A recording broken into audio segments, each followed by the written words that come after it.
믿음의 성공과 실패라는 말씀의 제목으로 거룩하신 하나님의 말씀 증거하겠습니다. 믿음의 성공과 실패. 여러분, 우리는 성경을 통하여 수많은 성경 속의 믿음의 성공자들 또는 믿음의 실패자들을 마주할 때가 있습니다.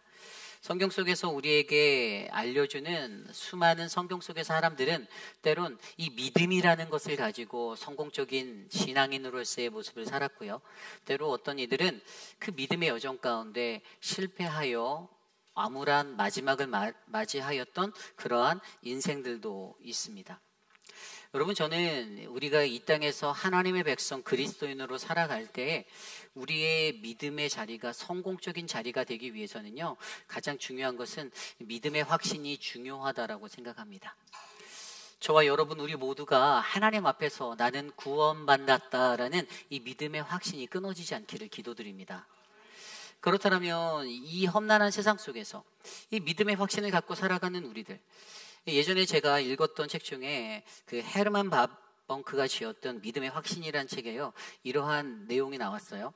이 프랑스의 18세기가 전후로 해서 그들에게 이 믿음의 확신이라는 것들이 영향을 잘 못 미치게 된 이유를 설명하였는데, 그 책에 보면 어떻게 설명하고 있냐면, 이 프랑스의 혁명이 일어났던 1789년, 그때는 그 전에는요, 세상에 살아가는 많은 사람들이 그냥 믿음도 있고 확신도 있고 그냥 그래서 너무나도 당연하게 그것들을 받아들이며 살아갔다라는 거예요. 그런데 그러한 사람들에게는 이러한 믿음에 대한 확신을 내가 있는지를 의심할 조차 없이 확고한 믿음 안에서 하나님의 말씀대로 그렇게 믿고 살아갔는데, 근데 이 사람들에게 프랑스의 혁명이 일어나면서 그들의 삶의 변화가 일어났는데, 어떠한 변화냐면 바로 자신이 행위의 주체가 된다라는 이 지각이 열리고 깨어남이 일어나니까 비판적인 이성이 작용하게 돼서 판단하게 되었다라는 거예요.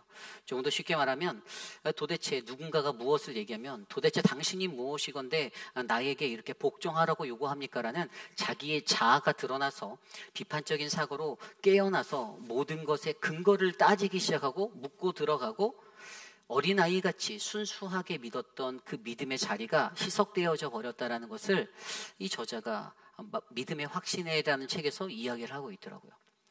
여러분, 저는 이 시대를 살아가면서 저와 여러분, 우리가 갖고 있는 이 믿음이요, 이 세상의 세대의 흐름 속에서 흐려지지 않기를 기도드립니다.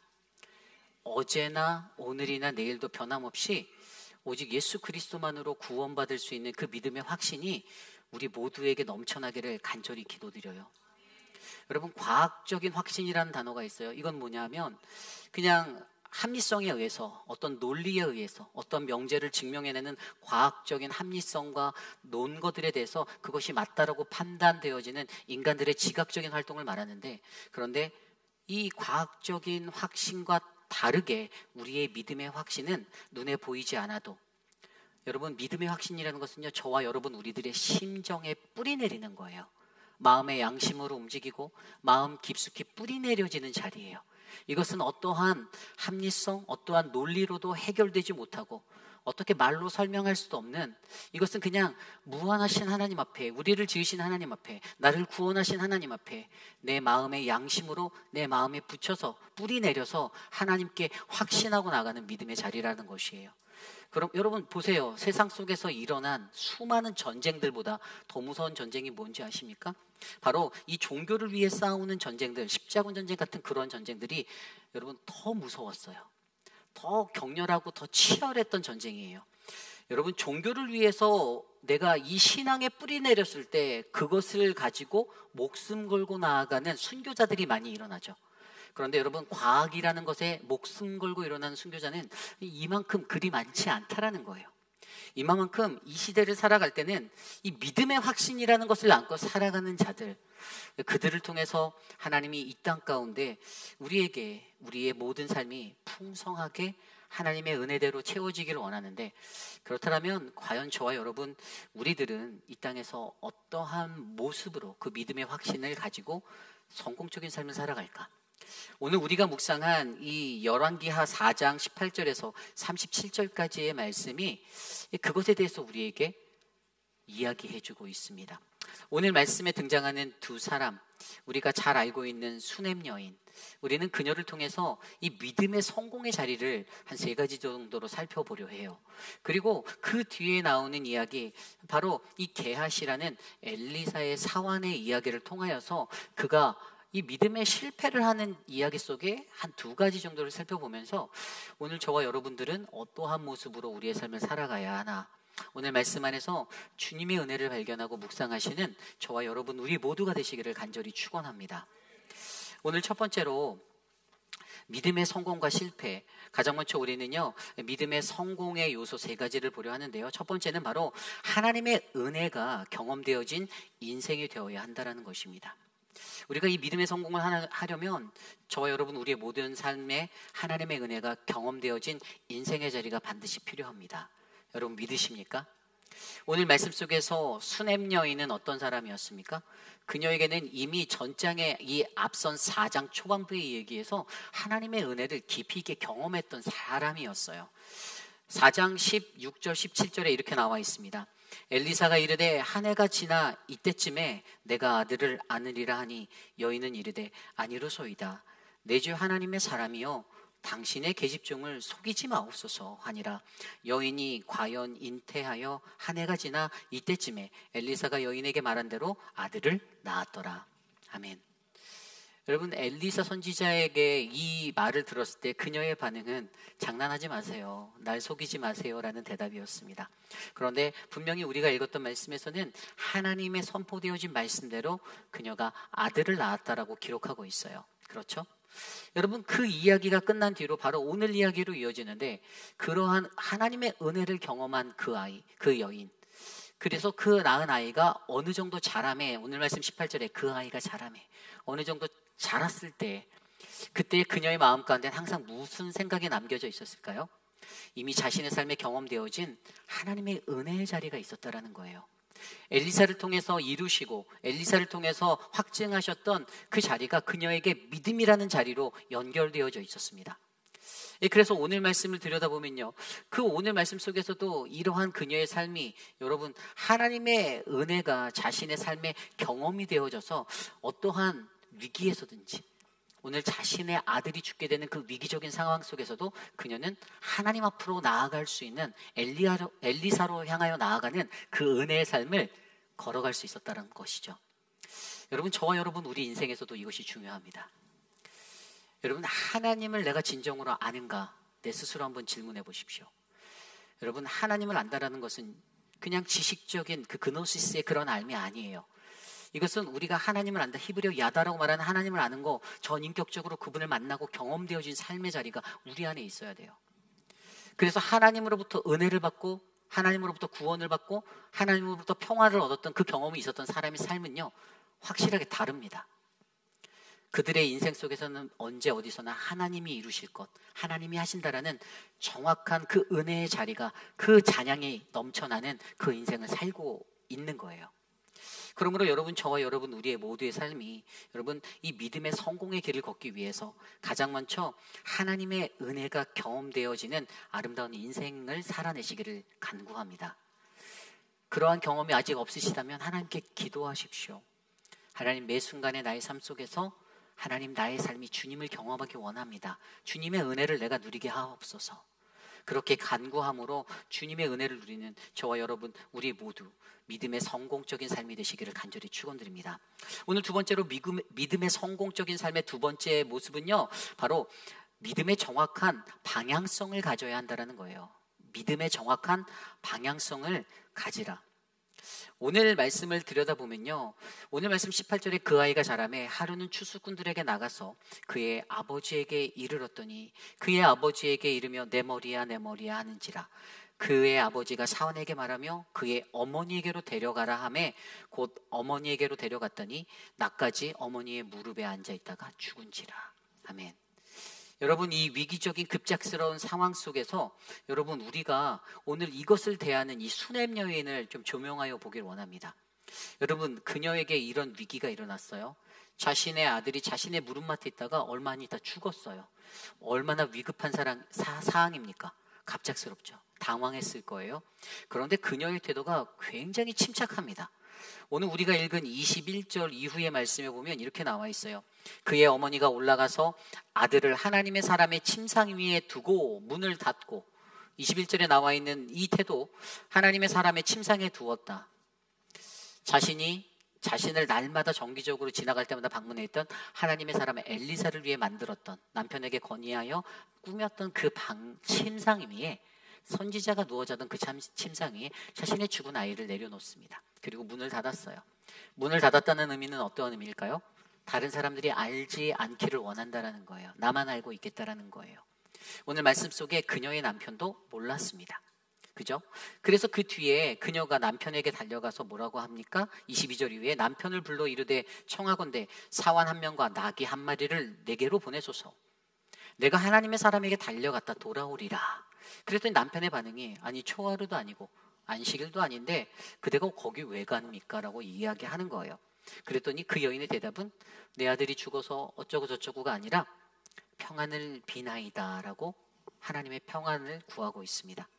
그리고 그렇게 그 나귀의 안장을 지우고 자기 사환에게 명하여서 나를 위하여 달려가기를 멈추지 말라라고 명하여 엘리사에게로 나아갑니다. 여러분, 여기서 우리가 느낄 수 있는 한 가지는요, 남편에게도 알리지 않고 하나님의 침상에 그녀를 올려놓은 이 여인의 마음 속에 오직 하나님을 향하여 자신이 믿는 무언가가 그리워져 있음을 우리는 발견할 수 있어요. 이것을 해결할 수 있는 분은 오직 한 사람, 엘리사, 그리고 그 너머에 계신 하나님이라는 것을 그녀는 믿었습니다. 또 다른 증거가 있는데 그것이 무엇인지 아세요? 저 멀리 갈멜산에서 그녀가 다가오는 것을 보고 엘리사가 자신의 사환 게하시에게 저기 수넴 여인이 있다. 너는 달려가서 그녀를 맞아 이르기를 너는 평안하니? 내 남편은 잘 있니? 아이는 평안하니라고 물어보라고 했어요. 그게 바로 25절 26절에 나왔죠. 그런데 그때 그녀의 대답이 무엇이었습니까? 여인이 대답하되 평안하다 하고, 아니 게하시에게까지도 내 아들이 죽었는데 어쩌고 저쩌고 설명하지 않는 거예요. 어떻게 보면요, 이 그녀의 목적은요, 오직 엘리사를 바라보는 것에 집중되어져 있다는 것을 우리로 하여금 알게 해주는 거예요. 다른 사람, 다른 길이 없다라는 거예요. 내가 지금 이렇게 지체할 시간이 없이 나는 이 문제를 해결할 수 있는 유일한 한 사람, 엘리사를 만나고 엘리사 너머에 계신 그 하나님을 내가 만나 내가 이 생명의 역사의 자리를 내가 경험해야 되라는 이 믿음으로 그녀는 달려가고 있습니다. 한편으로 보면 이 게하시에게는 마음이 상하는 자리, 조금 무시당했다? 너 나 무시했어? 이런 느낌이 들 정도의 반응이었어요. 아무런 생각 없이 평안합니다. 그리고 자기의 갈 길을 달려가는 거예요. 엘리사에게로. 그런데 여러분, 여기에서 증명해 주는 것이 무엇입니까? 그것이 바로 이 믿음의 정확한 방향성을 가지고 움직이고 있는 한 여인을 우리가 마주하게 되는 것입니다. 여러분, 우리가 이 믿음의 길을 걸어갈 때 믿음의 방향성이 정말 중요합니다. 요즘 세상에서는요, 많은 것들을 희석시키기가 일쑤예요. 그래서 교회 안으로 틈타들어 넘어뜨리려고 우리를 들어오는 동성애 문제와 낙태의 문제, 수많은 문제들. 여러분, 예전에 우리가 초창기에 여러분들의 선조들이, 우리의 믿음의 조상들이 신앙생활할 때 말도 꺼낼 수 없었던 문제예요. 말이 안 됐던 문제예요. 그런데 자꾸만 자유와 평등, 어디서 이상한 사상을 다 끌고 들어와서 신학교 어떤 교단들 안에 에큐메니칼이다 뭐다 WCC다 다 끌고 들어와서 종교 간의 대화, 종교 간의 평화. 대화해야죠. 왜 종교 간의 대화를 먼저 하세요? 부부 간의 대화를 먼저 하셔야지. 말도 안 되는 것으로 하나님의 구원을 희석시킨단 말이에요. 우리에게 정확한 한 길은 유일하신 하나님 예수 그리스도라는 그분을 통해서 우리가 구원받을 수 있다는 사실을 기억하셔야만 합니다. 이것들이 희석되어지니 믿음의 정확한 방향성이 없어지는 거예요. 여러분, 믿음의 이 성공을 여러분들 이루기 원하십니까? 오직 예수 그리스도, 오직 하나님이라는 이 믿음의 정확한 방향성을 가지고 여러분들의 발걸음을 옮기시는 그러한 인생이 되시기를 간절히 기도드립니다. 오늘 이 믿음의 성공의 마지막 세 번째 모습은요, 바로 구원에 대한 간절함과 믿음의 끈기를 가져야 한다라는 거예요. 구원에 대한 간절함과 이 믿음의 끈기를 가져라. 오늘 말씀 27절, 28절, 30절인데요. 27절과 28절 말씀을 보면 이렇게 아까 나와 있었어요. 27절 말씀에 산에 이르러 하나님의 사람에게 나아가서 그 발을 아는지라. 드디어 엘리사를 만났어요. 만나자마자 가장 먼저 했던 게 엘리사의 발을 끌어안았어요. 수넴 여인이. 여러분, 여기서 이 발을 끊어안다, ESV 영어 성경에는 she caught hold of his piece라고 되어 있어요. 그러면 그녀가 그 발을 꽉 붙었는데, 여기에서 붙잡다라는 히브리 단어가 하자크라는 단어예요. 꽉 달라붙다, 단단히 붙잡다. 그녀에게는요, 자신이 갖고 있는 감정의 모든 것들이 오늘 그의 발을 끌어안는 자리에서 폭발하고 있어요. 여태까지 게하시를 만나고 남편을 만나고 게하시를 만나고 달려오는 동안 꾹꾹 눌렀던 참았던 그 마음의 격동함이 오늘 엘리사 선지자 앞에서 그의 발을 부둥켜 안으며 붙잡으며 단단하게 붙잡으며 내가 당신이 아니면 안 됩니다라는 그 간절함으로 울려 퍼지고 있습니다. 여기에서 끝인가요? 30절 말씀에 볼까요? 30절 말씀에 보니까 아이의 어머니가 이르되 여호와께서 살아계십니다. 당신의 영혼이 살아계심을 두고 맹세하노니 내가 당신을 떠나지 아니하리라. 뭐라고 말합니까? 어디서 많이 들어봤던 말이죠. 엘리사가 엘리야에게 했던 말이에요. 내가 당신 아니면 안 된다라는 거예요.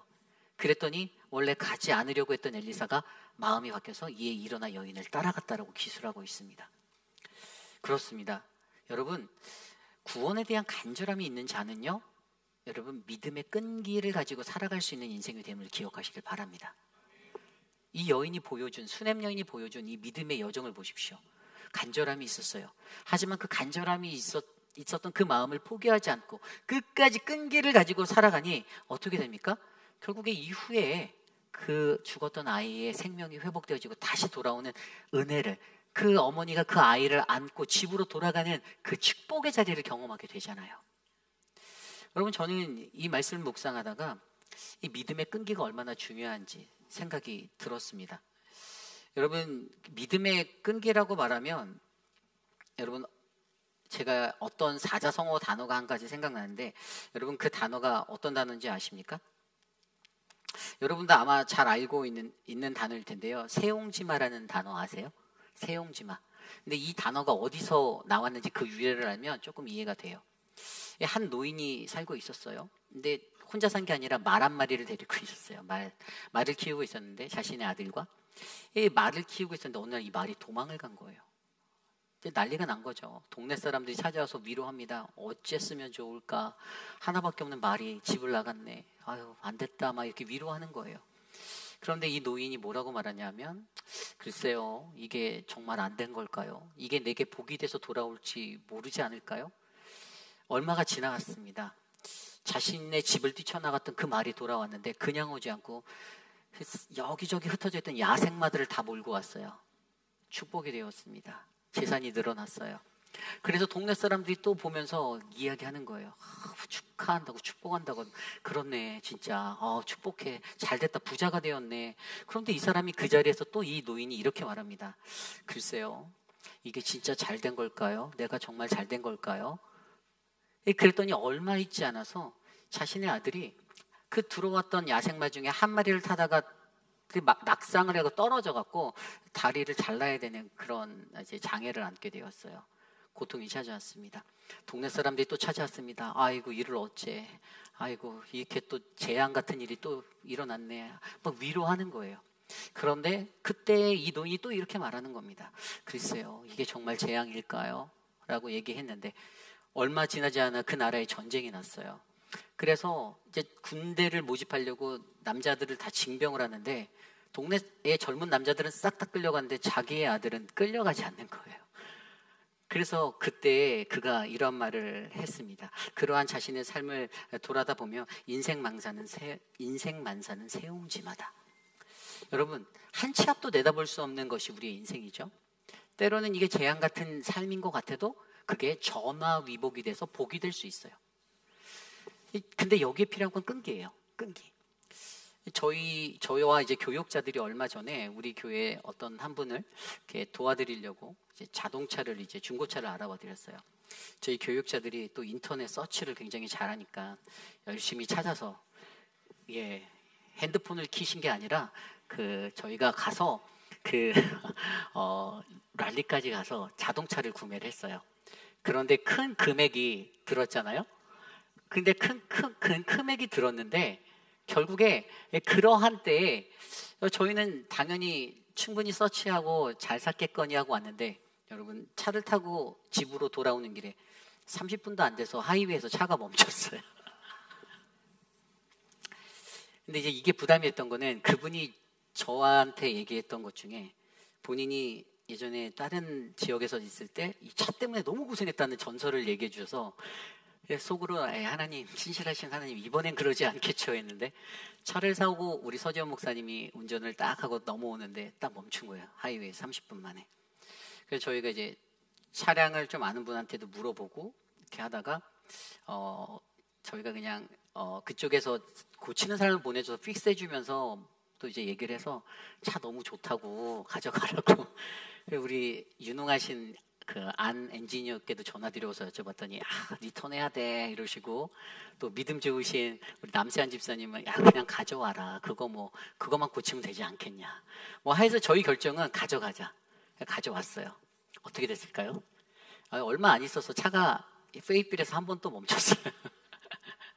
그래서 저희 교육자들이 또 달려갔습니다.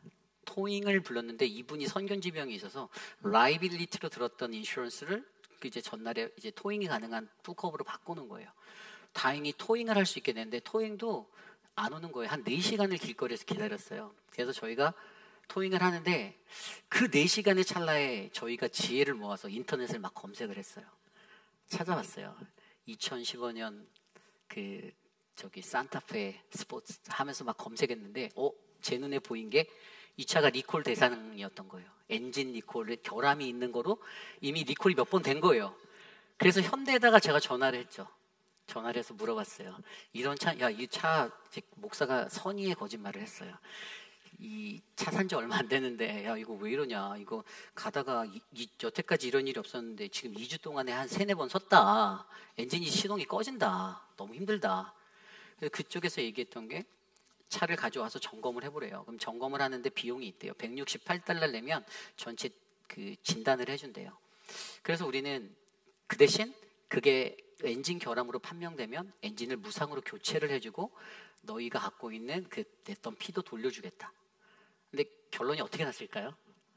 결론이 잘 났죠. 저희에게 얼마 전에 연락이 와서 엔진에 문제가 있으니 엔진을 무상으로 바꿔주겠다. 이게 전화위복이에요. 전화위복.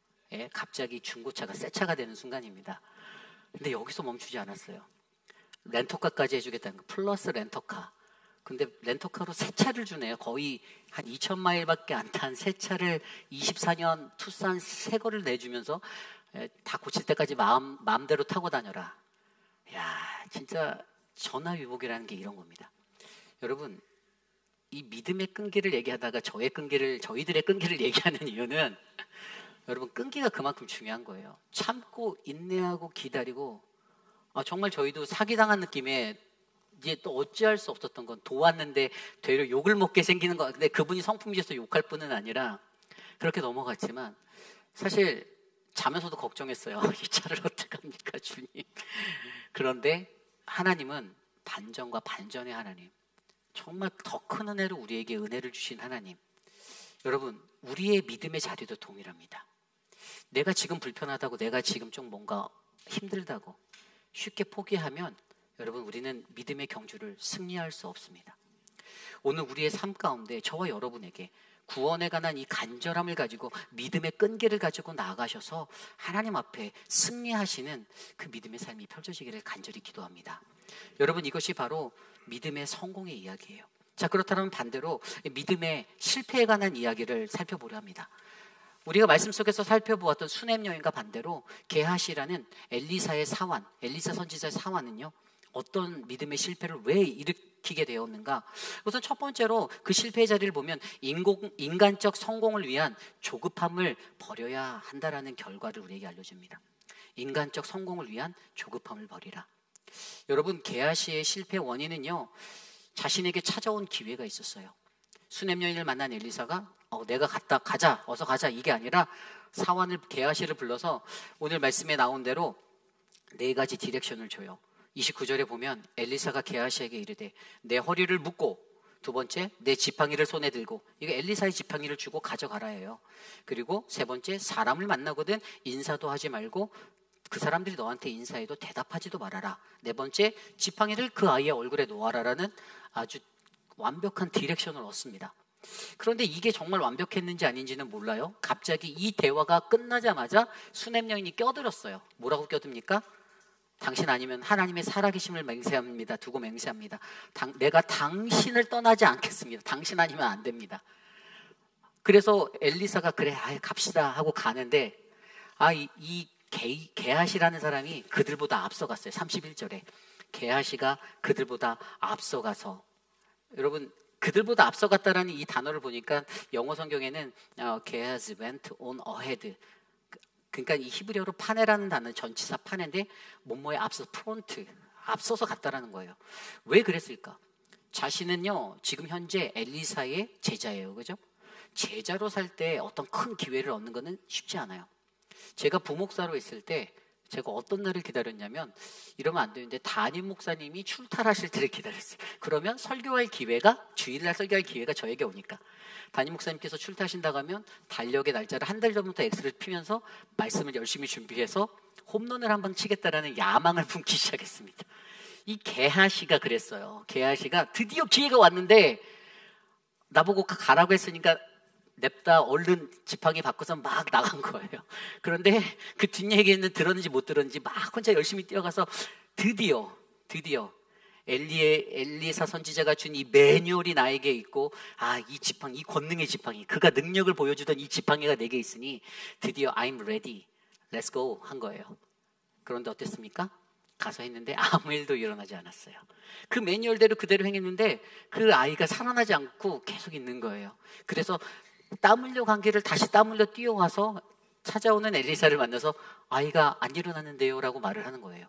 여러분, 오늘 이 말씀 속에서 우리가 인간적인 성공을 위한 조급함을 가질 때 우리는 실패를 경험할 수 있다는 것을 기억하셔야 돼요. 조급함과 비슷한 말이 무슨 말이 있죠? 부지런하다, 그죠? 여러분, 근데 이 조급함과 부지런하다라는 이 단어가요, 한 끗 차이예요, 한 끗 차이.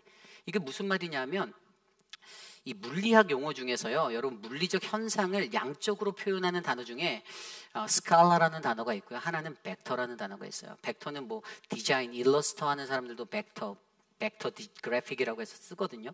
이게 어떤 얘기냐면 이 스칼라랑 벡터는 둘 다 어떤 양적인 크기에 대해서 설명해 주는 단어인데, 이 똑같은 단어가 한 끗 차이로 달라질 때 벡터에는 방향성이라는 게 담겨져 있어요. 방향성, 어느 방향으로 가는 거예요. 스칼라는 그냥 크기와 부피, 양이라는 이 양적인 것들을 두고 있는데, 벡터라는 것은 이 그 방향성을 담고 있어서 결국에 여러분, 우리가 오늘 가지고 있는 이 조급함의 마음이 이 방향성의 차이에 따라 달라질 수 있다는 거예요.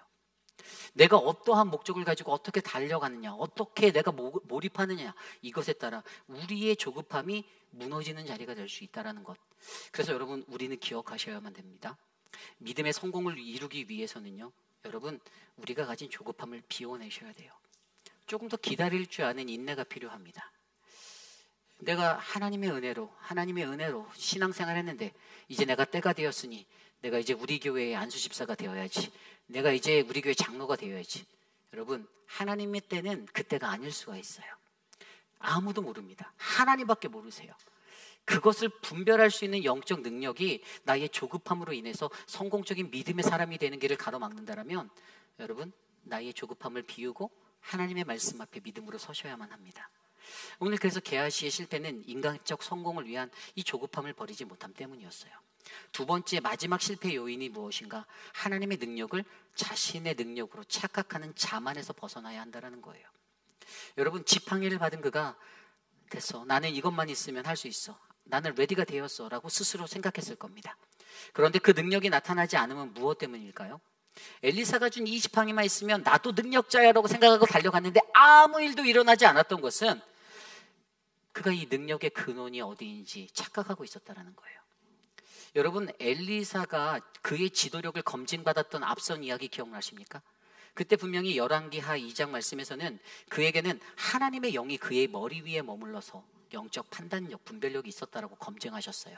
두 번째는요, 치유와 정화의 능력, 하나님의 말씀의 능력으로 그가 세워진 검증을 받았어요. 세 번째 능력은요, 제가 전에 말씀드린 대로 하나님의 보호하심을 믿는 하나님과의 깊이 있는 신뢰성이 쌓여져 있었어요. 하나님은 이루실 수 있다. 하나님은 하신다. 이러한 검증이 된 이 엘리사에게 하나님의 권능은 임하였습니다. 그러나 오늘 게하시는요, 그 지팡이가 모든 권능의 근원이라고 생각하고 달려갔어요. 하나님이 나의 권능이 되고 하나님이 나의 능력이 된다라는 가장 기초적인 거. 여러분, 리더는 아무나 되는 것이 아닙니다. 그렇죠? 리더가 아무나 될 수 있다고 생각합니까? 야, 김 집사 네가 하는 거 나도 할 수 있어. 야, 김 장로는 네가 하는 거 나도 될 수 있어. 여러분, 아니에요. 하나님께서 세우시는 사람, 쉽게 리더가 될 수 있다는 것은 여러분 교만입니다. 거기에는 성령의 기름 부으심과 하나님의 검증됨이 필요하고 하나님의 훈련의 자리를 지난 하나님의 역할이 있다는 것입니다. 그래서 여러분, 우리가 기억하는 것, 내가 갖고 있는 자만심, 이 능력이 나로부터 나온다. 그래서 여러분, 제가 죄송하지만 제가 세상에서 제일 경계하고 싫어하면 안 되는데 싫어하는 사람 중에 한 사람이 그런 어떤 사람이냐면 나 혼자 신앙생활 잘하고 살 수 있다라고 말하고 다니는 사람이에요. 하나님 없이 하나님 앞에 선다라는 그것을 논리를 잘못 이용해서 내가 충분히 목회자들 없어도 당신들 없어도 나는 신앙생활 잘할 수 있어라고 믿고 살아가는 이 자만한 사람들, 여러분, 저와 여러분들이 믿음의 성공을 이루기 위해서는요, 하나님의 능력을 나의 것으로 착각하지 않는 이 자만심에서 벗어나기를 부탁드립니다. 그리고 이러한 자만심에서 벗어난 겸손한 사람에게 어떠한 은혜가 있는 줄 아십니까? 그 사람이요, 섬김과 헌신으로 나아가요. 겸손하니까 먼저 섬기고 먼저 헌신하는 거예요. 오늘 말씀 속에서 게하시가 놓친 그 생명 살림의 자리를 오늘 엘리사가 어떻게 합니까? 33절 이후에 보면 33절에 들어가서 문을 닫으니 두 사람뿐만 아니라 엘리사가 여호와께 기도하고 아이 위에 올라 엎드려 자기 입을 그의 입에, 자기 눈을 그의 눈에, 자기 손을 그의 손에 대고 몸에 엎드리니라. 아이의 살이 차차 따뜻해지더라. 아멘. 여러분, 눈과 눈이, 손과 손이, 몸과 몸이 마주하는, 여러분, 우리의 모든 것이 헌신되어지는 그 헌신이 진정으로 하나님의 구원의 생명 살림의 역할을 할 수 있음을 기억하시길 바랍니다. 그 모습이 우리에게 필요해요. 그냥 내가 직분을 받았다고 해서 다 되는 게 아니라는 거예요. 내가 그냥 어떤 위치에 있다라고 다 되는 거 아니에요. 시간이 흘렀다고 해서 되는 것이 아닙니다. 정말로 우리에게 요구되어지는 것은요, 하나님의 그 은혜가 나의 삶에 있다라는 이 믿음 안에 내가 먼저 섬기고 내가 먼저 헌신하고 내가 먼저 땀을 흘렸을 때, 여러분, 지난 여름 수련회에서 많은 분들이 행복할 수 있었던 원인이 뭘까요? 많은 사람이 행복할 수 있었던 건 소수의 헌신이 있었기 때문입니다. 믿으십니까? 누군가는 여러분들이 편하게 쉴 수 있는 그 시간에 그곳에서 열심히 일했어요. 준비위원들, 목회자들 열심히 일했습니다. 여러분들, 그것들을 기억하시면 우리가 행복할 수 있는 이유는 누군가의 헌신에 있다라는 이 믿음, 결국에 하나님의 능력을 자신의 것으로 착각하지 않고 자만하지 않고 겸손한 자는 늘 하나님 앞에 섬기고 헌신하는 믿음의 사람임을 기억하시고, 그러므로 말미암아 하나님 안에서 승리하고 성공하는 믿음의 사람들이 저와 여러분 우리 모두가 되기를 간절히 축원합니다. 이제 말씀을 정리하고자 합니다. 오늘 말씀 속에서 우리는 두 사람을 들여다보았습니다. 여러분, 수넴 여인이 가지고 있었던 그 믿음의 성공의 요소는 하나님의 은혜가 경험되어진 인생에 있었던 자리에 그 삶이 있었기 때문이에요. 그리고 믿음의 정확한 방향성을 가지고 우리가 살아갔기 때문입니다. 그리고 구원에 대한 간절함이 있고 믿음에 대한 끈기가 있어서 정말 하나님 앞에 끝까지 그 한 길만을 붙잡고 나갔던 그 믿음의 성공의 요소가 우리 눈에 보였어요. 반면에 게하시가 가졌던 실패의 원인은요, 인간적인 성공을 위하여 조급함을 버리지 못함, 그리고 하나님의 능력을 나의 것이라고 착각하며 자만에 빠져 살았던 그것 때문에 실패하게 되었고, 결국 다음의 말씀에 그는 자신의 욕심과 자신의 욕망 때문에 문둥병에 걸려 죽게 되는 그러한 비극을 맞이하게 됩니다. 여러분, 저와 여러분이 살아갈 때 여러분들, 우리들에게 가장 필요한 것이 무엇입니까? 저는 아까 처음에 말씀드린 믿음의 확신이라고 말씀드리는 거예요. 그래서 여러분, 나의 믿음이 성공한 믿음이 될 것인가, 실패할 믿음이 될 것인가는 정말 우리에게 너무나도 중요한 거예요. 세상에 살아갈 때 세상 사람들은 이런 말을 합니다. 오늘의 실패를 통해 내일의 성공을 이룰 수 있어라고 말해요. 그렇죠? 근데 저는 이 말을 동의해요. 우리의 믿음의 여정도 마찬가지인 거예요. 우리는 모두가 연약하기 때문에 믿음의 실패의 극복을 통해서, 믿음의 실패를 통해서 그것을 극복하는 법을 배우고 하나님 앞에 믿음에 성공하는 사람으로 다시 세움받을 수 있는 기회와 찬스가 있는 사람입니다. 그런데 여러분, 그 기회가 날마다 죽을 때까지 계속되어지는 것은 아니에요. 반복되어지는 실패 속에서 내가 깨닫고 내가 하나님을 바로 알고 내가 정말로 정직하고 깨끗한 하나님의 사람이 되어서 살아가고자 하는 그 노력이 우리에게 있다면 우리는 반드시 하나님께 믿음으로 성공한 믿음의 백성으로 부름받을 줄 믿습니다. 제가 예전에 읽었던 책 중에 강규남 씨라는 이분이 이제 두리모아라는 결혼 어떤 업체를 창업해서 운영하신 분이고 사회복지사 이런 거 했던 분인데, 이분의 책에 1% 성공한 사람의 실패를 마주하는 자세라는 책이 있습니다. 근데 그 책에 이런 내용이 있어요.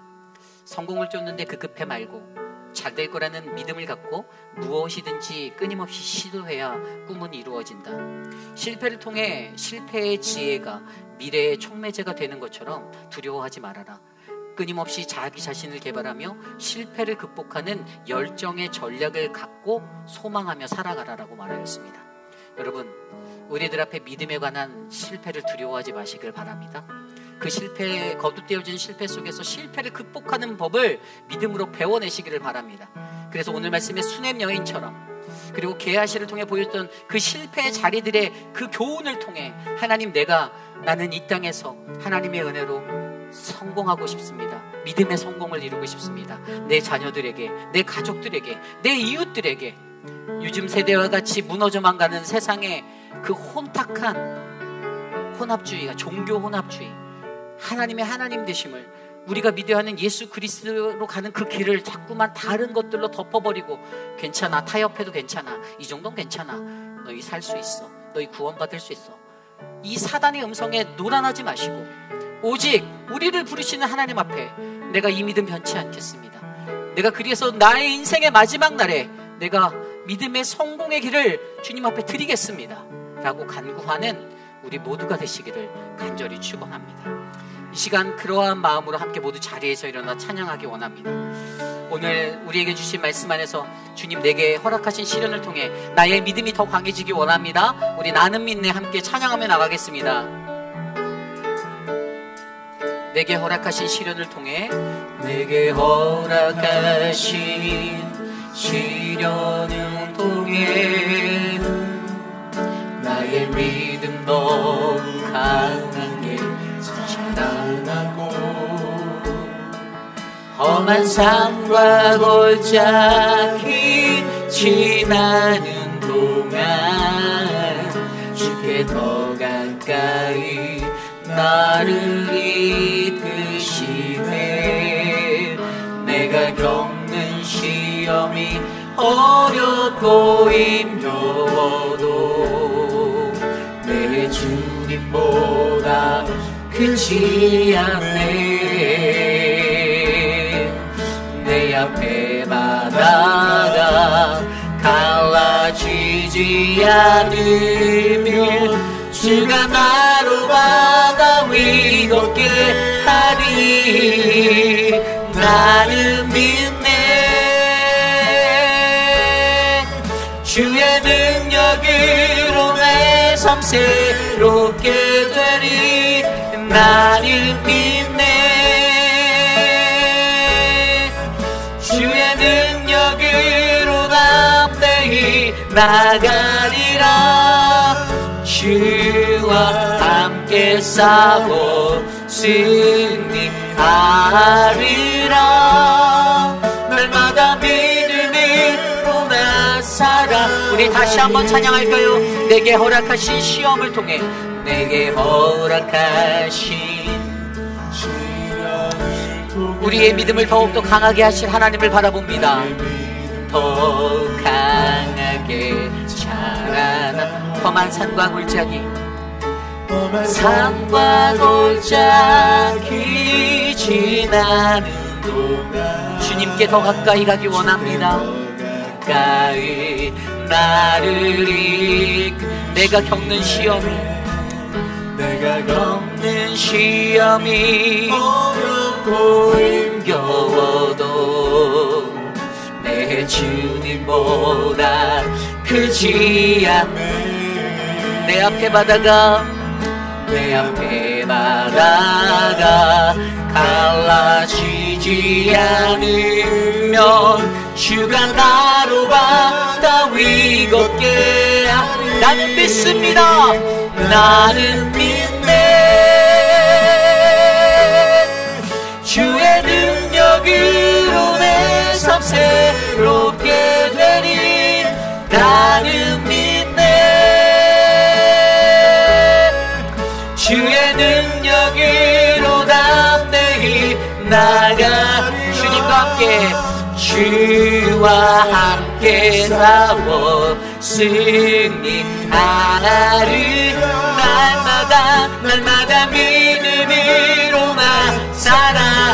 나는 믿네. 나는 믿네. 주의 능력으로